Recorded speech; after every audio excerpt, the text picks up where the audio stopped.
नमस्कार मित्रों, स्वागत है आप सभी का हमारे नए YouTube चैनल पर। आज हम बात करने वाले हैं एक ऐसे ज्योतिषीय योग के बारे में, जिस योग के बारे में यह माना जाता है या फिर यह हम सुनते आ रहे हैं कि ये योग अगर आपके है और आपके पार्टनर के नहीं है, तो आपकी पार्टनर की मृत्यु हो सकती है, या फिर विवाह है लंबे समय तक नहीं चलेगा, विवाह विच्छेद हो जाएगा, या फिर घर में किसी न किसी तरह की दिक्कत बनी रहेगी। योग कौन सा है, कैसे ये बनता है और कितना लागू होता है, कितना जो सुनते आ रहे हैं उन बातों में कितनी सच्चाई है, वो सारा का सारा हम देखते हैं इसको प्रैक्टिकली। योग है, अगर योग की बात करें हम, तो योग का जो नाम है वो है आपके मांगलिक योग। कुछ इसको दोष भी बोलते हैं। मांगलिक योग शब्द में छुपा है कि कौन से ग्रह से ये बनता है, तो ये बनता किससे है, आपके मंगल ग्रह से। कैसे बनता है? अगर मंगल है वो आपके लग्न चार्ट में, या फिर चंद्र कुंडली है, लग्न कुंडली है या फिर चंद्र कुंडली है, उसमें पहले भाव में या फिर चौथे भाव में या फिर सातवें भाव में या फिर आठवें भाव में या फिर 12वें भाव में अगर मंगल है आपके लग्न कुंडली में या फिर चंद्र कुंडली में, पहले चौथे सातवें और आठवें और 12वें भाव में अगर विराजमान है, तो आप क्या हो, मांगलिक हो। और साउथ जो एस्ट्रोलॉजर है उनका मानना है कि मंगल अगर दूसरे भाव में भी विराजमान है, फिर भी क्या हो, आप मांगलिक हो। प्रैक्टिकल देख लेते हैं इसको अपन।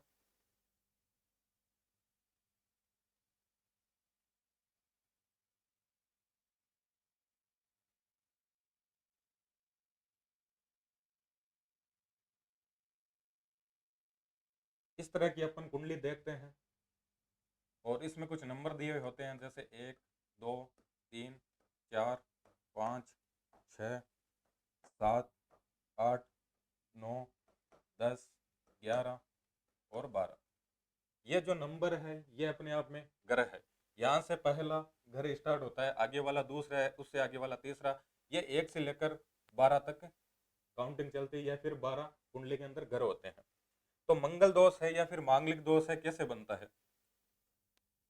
अगर मंगल है पहले भाव में विराजमान है, मंगल है अगर चौथे भाव में विराजमान है, अगर मंगल है सातवें भाव के अंदर विराजमान है, अगर मंगल है आपके आठवें भाव में विराजमान है, या फिर मंगल है आपके 12वें भाव में विराजमान है, तो आप क्या हो, मांगलिक हो। अगर साउथ जो एस्ट्रोलॉजर है उनके मानने तो मंगल है वो अगर दूसरे भाव में है, फिर भी क्या हो, आप मांगलिक हो। अगर इसको हम प्रैक्टिकली देखें तो भाई कुंडली है, उसके अंदर टोटल घर कितने हैं? टोटल घर है अपने पास 12, और 12 में से 6 घर में मंगल विराजमान होने पर क्या बन जाता है, आपके मंगल दोष या फिर मांगलिक दोष बन जाता है। तो यहाँ से अगर प्रैक्टिकली समझे अपन, इसके हिसाब से 12 घर में से 6 घर में क्या हो रहा है, आपके मांगलिक दोष हो रहा है। और ये तो बात कर रहा हूं मैं किसकी, केवल और केवल लग्न कुंडली की। लग्न कुंडली के अलावा, लग्न चार्ट के अलावा अपन बात कर ले साथ में किसकी, चंद्र कुंडली की। लग्न कुंडली के अलावा अपन चंद्र कुंडली देखते हैं, जहां पर चंद्रमा विराजमान है। सपोज करो कि यहाँ पर चंद्रमा विराजमान है, तो यहाँ से पूरी कुंडली है, चंद्रमा को पहला भाव बना दिया जाएगा, पूरी रोटेट हो जाएगी, और उससे भी पहले चौथे सातवें आठवें 12वें या फिर दूसरे भाव में मंगल है, तो आप क्या हो, मांगलिक हो। अगर ऐसी स्थिति है तो इसको प्रैक्टिकली देखें तो लगभग 60 से 70% दुनिया क्या है, आपके मांगलिक है। तो इसका मतलब तो ये हो गया कि भाई 60-70% क्या है, आपके मांगलिक है। और मांगलिक है उनकी शादी है नॉन मांगलिक से भी होगी। तो सबके विवाह विच्छेद तो नहीं होता, सबकी मृत्यु या फिर जो मृत्यु का रेशियो होना चाहिए या फिर विवाह विच्छेद का रेशियो होना चाहिए, उतना रेशियो नहीं है। और मुस्लिम कम्युनिटी है, सिख कम्युनिटी है, क्रिश्चियन कम्युनिटी है, इनमें तो कुंडलियां मिलाई नहीं जाती है, फिर भी इनके विवाह विच्छेद नहीं होते हैं इतने, जितना मंगल या फिर मांगलिक दोष को बताया जा रहा है। तो इसका सीधा सा मतलब है कि भाई मांगलिक दोष है, कहीं ना कहीं इसका या तो खंडन हो रहा है या फिर इसके बारे में अपन ने ज्यादा भ्रांतियां सुन रखी है। तो सबसे पहले तो अपन ये देखते हैं कि भाई मांगलिक दोष है उसका खंडन कैसे कैसे हो जाता है। तो सबसे पहले अपन देखें कि मंगल है वो अगर स्वराशि का है, स्व राशि, स्व राशि का मतलब है कि मंगल है खुद की राशि में बैठा हो। स्व राशि का मतलब मंगल है कौन सी राशि में हो, मंगल की जो दो राशियां हैं मेष व वृश्चिक। मंगल है अगर मेष या वृश्चिक मतलब अपनी राशि में बैठा है तो मांगलिक दोष माना नहीं जाएगा। दूसरा जो खंडन है मंगल दोष का, मंगल है अगर वो उच्च का है तो भी आप मांगलिक नहीं हो। मंगल है उच्च का कौन सी राशि के अंदर होता है, तो भाई मंगल है उच्च का किस में है, आपके मकर राशि के अंदर। अगर मंगल है मकर राशि के अंदर बैठा है तो भी आप मांगलिक नहीं हो। तीसरा है मंगल है उसको गुरु ग्रह देख रहे हो, मंगल है उसको अगर गुरु ग्रह देख रहे हो या फिर गुरु ग्रह है उसकी राशि में हो, या तो क्या हो आपके गुरु ग्रह है मंगल को देख रहे हो दृष्टि डाल रहे हो, या फिर जो गुरु की राशि है, गुरु की राशि कौन कौन सी है आपके धनु राशि है और आपके मीन राशि है, इन दो राशियों के अंदर भी आपके मंगल बैठा है या फिर गुरु है उसके साथ में, उसके साथ में मतलब युति बना रहा है मंगल, तो भी आपके मांगलिक दोष है वो माना नहीं जाएगा। क्यों माना नहीं जाएगा वो समझते हैं थोड़ा सा अपन। मंगल है, मंगल को क्या बोलते हैं अपन, मंगल है वो क्या है आपके स्पीड है, एनर्जी है, एंगर है,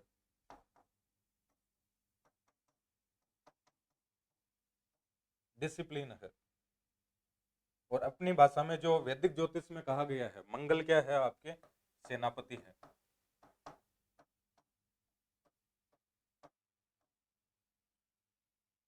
अब सेनापति है मतलब क्या है, मंगल स्पीड है, एनर्जी है, एंगर है, डिसिप्लिन है, ये तो मंगल के क्या है आपके कारक तत्व है। और मंगल को जो उपाधि मिल रखी है वो किसकी मिल रखी है आपके सेनापति की। मतलब क्या है आपके कमांडर इन चीफ है वो क्या है आपके मंगल है।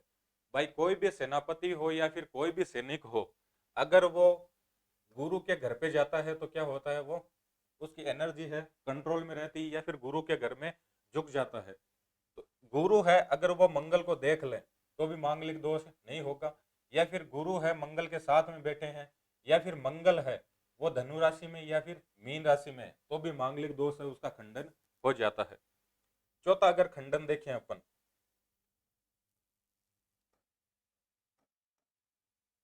मंगल है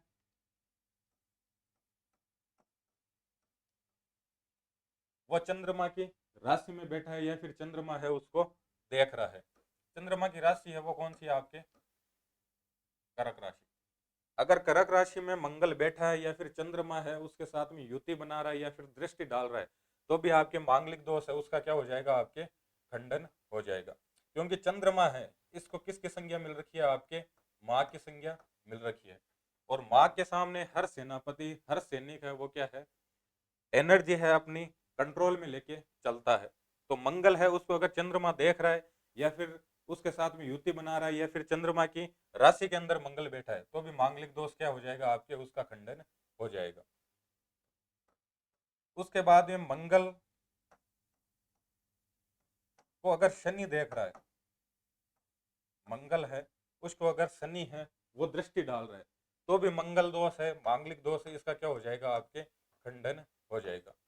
क्योंकि मंगल स्पीड है और शनि क्या है आपके सबसे स्लो है, शनि शनि धीरे धीरे, मतलब शनि जैसे इसको देखेगा इसकी स्पीड में क्या लगा देगा आपके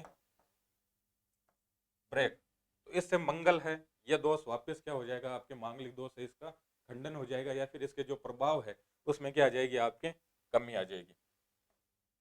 उसके बाद में है कि अगर सप्तमेश सप्तमेश मंगल के साथ में युति बना ले, या फिर सप्तमेश है मंगल पर दृष्टि डाल दे, तो भी आपके मांगलिक जो दोष है, सप्तमेश है मतलब सातवें भाव का जो स्वामी है, ये जो सातवां भाव है, यहाँ पर जो राशि आ रही है उसका जो स्वामी है वो मंगल को देख ले या फिर उसके साथ में युति बना ले, तो भी मांगलिक दोष है इसका क्या हो जाएगा, आपके खंडन हो जाएगा। उसके बाद मंगल है, मंगल है अगर वो अस्त हो या फिर 0 डिग्री, 1 डिग्री, 29 डिग्री, 30 डिग्री, मंगल है 0 डिग्री का हो, 1 डिग्री का हो, 29 डिग्री का हो, 30 डिग्री का हो, या फिर सूर्य के साथ में होकर अस्त हो, या फिर सूर्य के साथ में अस्त हो, तो भी आप मांगलिक नहीं हो, आपके मंगल का जो दोष है उसके प्रभाव में आपको कमी मिलेगी। उसके बाद में अगर मंगल है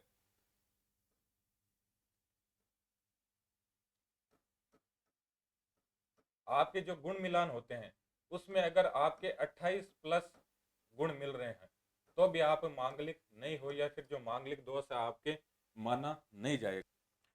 अगर प्रैक्टिकली देखिए तो हम हर ज्यादा से ज्यादा मांगलिक जो दोष है उनका खंडन हो जाता है। लगभग जो मांगलिक दोष बन रहा है उसमें से 90% कुंडलियों के अंदर मांगलिक दोष है उसका खंडन हो जाता है। केवल और केवल 10% जो मांगलिक है उन्हीं की नॉन मांगलिक से शादी होती है। अब मांगलिक है उनकी नॉन मांगलिक से शादी हो गई, तो भी ये पूर्णतया नहीं कह सकते कि उनके विवाह विच्छेद हो जाएगा या फिर पार्टनर की मृत्यु हो जाएगी या फिर उनके विवाह में दिक्कत बनी रहेगी।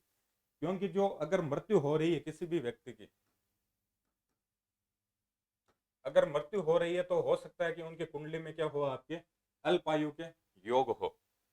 और अगर विवाह में दिक्कत है तो इसका मतलब है कि भाई सातवें भाव का स्वामी या फिर सातवां भाव है या फिर सप्तमेश की स्थिति वो क्या है, आपके सही नहीं है, सप्तमेश है वो क्या है, आपके पीड़ित है। या फिर द्वादश भाव है जो फिजिकल रिलेशनशिप का है, बेडरूम की स्थिति है वो क्या है, आपके पीड़ित है। या फिर चतुर्थ भाव है जहां से सोच विचार करते हैं, घर की स्थिति देखते हैं, वो क्या है, आपके पीड़ित है। नैसर्गिक जो अशुभ ग्रह है उनसे युति बन रही है, दृष्ट है, और भी बहुत सारे जो रीजन है वो हो सकते हैं। लेकिन केवल जो मांगलिक है या फिर मांगलिक दोष है उससे विवाह विच्छेद हो रहा है या फिर पार्टनर की मृत्यु हो जाती है, ये सारी की सारी क्या है, आपके ज्योतिष के अंदर भ्रांति है और कुछ नहीं है। अब उसके बाद में देखते हैं कि भाई ये देख लिया कि 90% कुंडलियों के अंदर मांगलिक दोष है वो नहीं होता है, और 10% कुंडली है उनके अंदर मांगलिक है, उसकी नॉन मांगलिक से शादी होती है। अब जिनकी शादी हो गई है, खुद मांगलिक नहीं थे या फिर खुद मांगलिक है, नॉन मांगलिक से शादी हो गई है, उनको क्या करना चाहिए, उनको कौन सी रेमेडी करनी चाहिए? भाई जो मंगल है इनका जो भी इलाज है वो किसके पास है, आपके मंगल मूर्ति के पास। मंगल मूर्ति मतलब हनुमान जी के पास।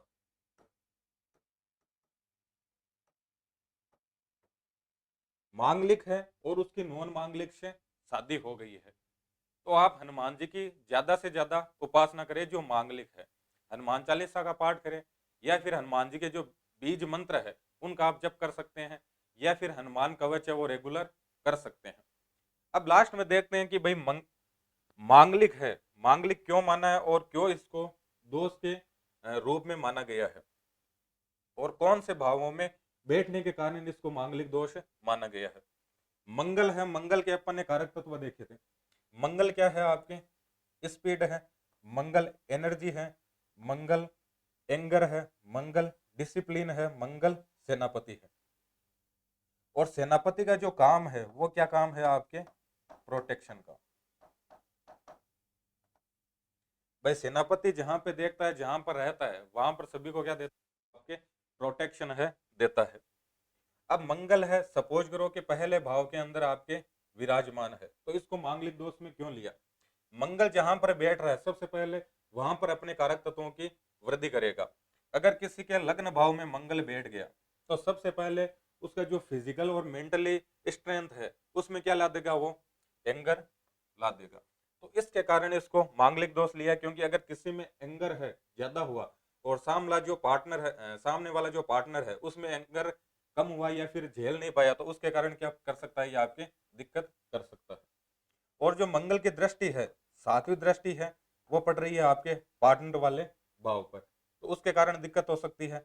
आठवीं दृष्टि है वो पड़ रही है आपके आठवें घर पर, जो कि आपके ससुराल का है, तो उस कारण इसमें दिक्कत हो सकती है। इस कारण पहले भाव का मांगलिक दोष या फिर जो मंगल की जो प्लेसमेंट है वो दिक्कत कर सकती है। अगर सीधा सीधा समझे अपन, तो चौथा भाव है जो सोच विचार का है, वहां पर अगर मंगल है बैठे हैं, तो सोच विचार में क्या आ जाएगा, डिसिप्लिन आ जाएगा, एंगर आ जाएगी, एनर्जी है बहुत ज्यादा हैवी रहेगी, तो उस कारण पार्टनर के साथ में रिलेशन है उसमें दिक्कत हो सकती है।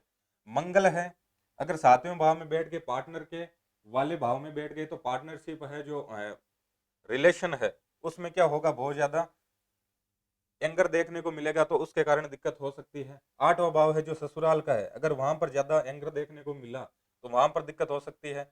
12वां भाव है जो अपने फिजिकल रिलेशनशिप का है, बेडरूम की स्थिति कैसी रहेगी, वहां पर ज्यादा एनर्जी दिखी या फिर तालमेल सही से नहीं बैठा, तो इस कारण इसको मांगलिक दोष कहा गया है। केवल मांगलिक दोष से कभी भी विवाह विच्छेद नहीं होता है, या फिर कभी भी ऐसा नहीं है कि आप मांगलिक हो, नॉन मांगलिक से आपकी शादी हो गई तो आपके विवाह विच्छेद होगा या फिर आपकी मृत्यु हो जाएगी। मृत्यु है आपके, हो सकता है कुंडली के अंदर जो आपके पार्टनर है कोई भी हो, XYZ, उनके अल्पायु के योग हो, मांगलिक से कभी भी मृत्यु नहीं होती है।